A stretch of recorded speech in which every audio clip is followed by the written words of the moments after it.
Yesterday when I was playing a video game, like six different like threads about me came out all at once, and even S-Fan caught a thread, and you're like, oh, well, why does it matter? Blah, blah, blah. Well, if you were in my alt stream, we pretty much got brigaded by a whole bunch of people harassing. It all seems very, very, very peculiar. But I did assume that this would happen because it's just kind of predictable. People see, things going well.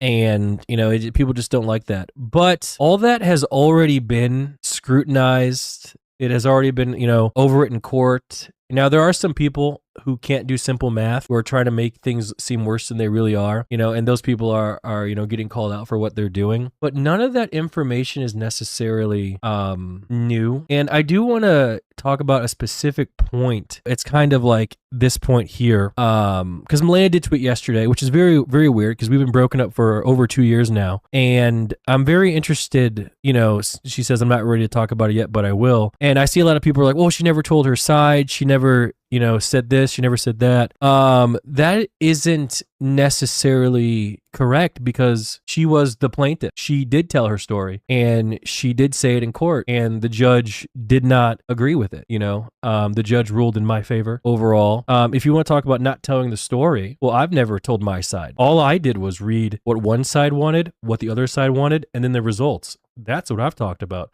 I never talked about why I was the one that initiated the breakup originally, not filing the divorce, because that's two separate things.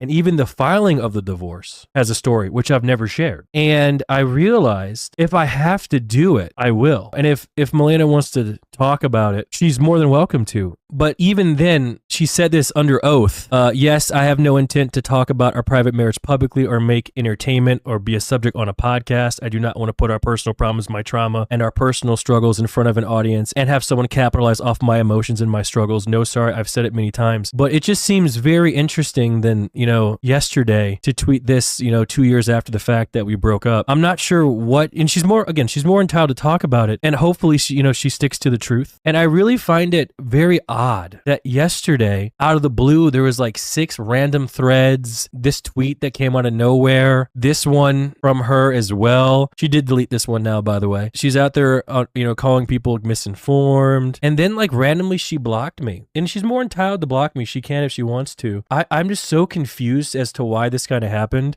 She was out there on Twitter calling people like, retard and stuff. And I'm just very, very curious. What changed?